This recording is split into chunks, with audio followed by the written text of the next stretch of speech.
Bismillahirrahmanirrahim. Assalamualaikum warahmatullahi wabarakatuh.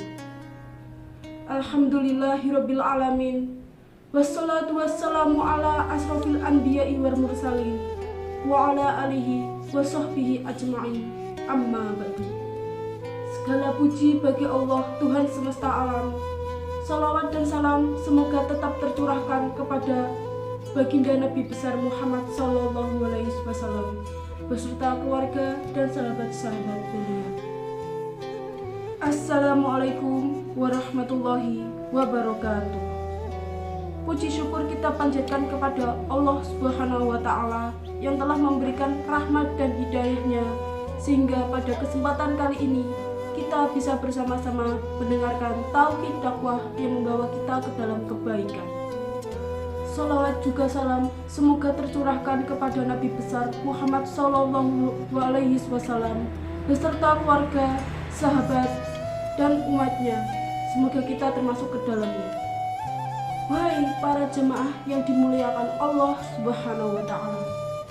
Wahai para jemaah calon penghuni surga Allah Subhanahu wa Ta'ala.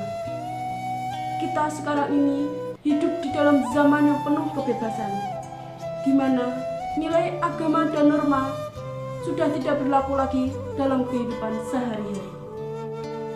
Maraknya generasi muda yang terjerumus ke dalam larangan-larangan Allah Subhanahu wa Ta'ala, mulai dari berzina, mengonsumsi narkoba, hingga tindakan anarkis. Zina oleh agama adalah suatu perbuatan yang sangat tercela dan seharusnya diberikan hukuman yang sangat maksimal. Allah Subhanahu wa Ta'ala berfirman dalam surat Al-Isra surat ke-17 ayat ke-32. Wala ta'dabuz zina innahu kana fahisatan wa sa'a billah. Dan janganlah kamu mendekati zina. Sungguh zina adalah perbuatan yang keji dan suatu jalan yang buruk. Wahai jemaah yang dimuliakan Allah Subhanahu wa Ta'ala, bukan hanya berzina yang merupakan suatu kegiatan yang musyrik. Hukum berpacaran juga merupakan kegiatan yang musyrik dan ditentang tegas oleh agama Islam. Kita ketahui bersama-sama bahwa Islam adalah agama yang mengharamkan kegiatan zina dan kegiatan yang mendekati zina. Apa saja kegiatan yang termasuk ke dalam mendekati zina? Yang pertama, bersentuhan. Kedua, berpelukan. Yang ketiga, bertatapan. Keempat, bergandengan tangan. Dan kelima, berciuman. Karena unsur-unsur tersebut dilarang penuh oleh agama Islam, maka unsur-unsur di atas adalah hal-hal yang diharamkan oleh agama Islam, termasuk kegiatan yang namanya pacaran. Larangan berpacaran sudah dimengerti oleh banyak orang. Maka akan aneh sekali jika terdapat seseorang yang mengaku sebagai aktivis dakwah Islam melakukan pelanggaran tersebut.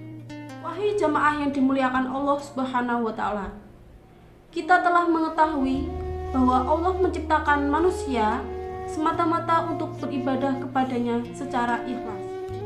Namun sayang seribu sayang, masih banyak hamba Allah Subhanahu wa Ta'ala yang di dalam hidupnya menyimpang dari syariat agama Islam. Mereka merasa enggan untuk beribadah kepada Allah Subhanahu wa Ta'ala. Bahkan ada dari hamba Allah Subhanahu wa Ta'ala yang beribadah kepadanya dengan tujuan yang keliru. Di samping ingin mencari ridho Allah Subhanahu wa Ta'ala, mereka juga ingin mencari ridho manusia.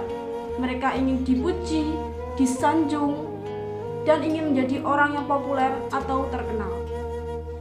Bila hal semacam ini terdapat dalam diri orang yang beriman, kita harus sepenuhnya sadar bahwa kita harus beribadah kepada Allah Subhanahu wa Ta'ala dengan ikhlas dan menghadap ridha Allah Subhanahu wa Ta'ala.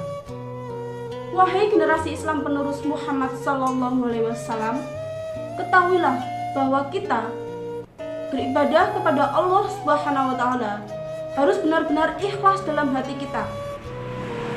Ikhlas merupakan segala sesuatu hal atau kebaikan yang kita lakukan demi untuk mencari ridha Allah Subhanahu wa Ta'ala. Wahai jamaah yang dimuliakan Allah Subhanahu wa Ta'ala, sudah kita ketahui bahwa kita beribadah kepada Allah Subhanahu wa Ta'ala dengan hati yang tulus ikhlas. Hakikatnya, kita beribadah kepada Allah Subhanahu wa Ta'ala tidak dapat dilihat dan dipamerkan kepada orang lain. Untuk itu, marilah kita menjauhi perbuatan tersebut, karena perbuatan itu hanya bisa menghancurkan segala amalan yang telah kita lakukan menjadi sia-sia. Nabi Muhammad SAW bersabda, terdapat 4 golongan manusia yang termasuk dalam kegiatan riya. Yang pertama, malas ketika sendirian. Yang kedua, menjadi lebih giat di hadapan banyak orang. Yang ketiga, amal ibadahnya meningkat ketika dipuji. Dan yang terakhir, keempat, adalah menurunnya etika dan perilaku ketika ibadahnya dicela oleh orang lain. Untuk itu, kita harus bisa menghindari keempat sifat tersebut. Karena keempat sifat tersebut hanya akan membawa kita ke dalam jalan kesesatan, kehancuran, dan membawa kita ke dalam siksa neraka. Demikian kiranya yang bisa saya sampaikan. Semoga tauhid dakwah Islam tadi bisa bermanfaat di dalam kehidupan sehari-hari.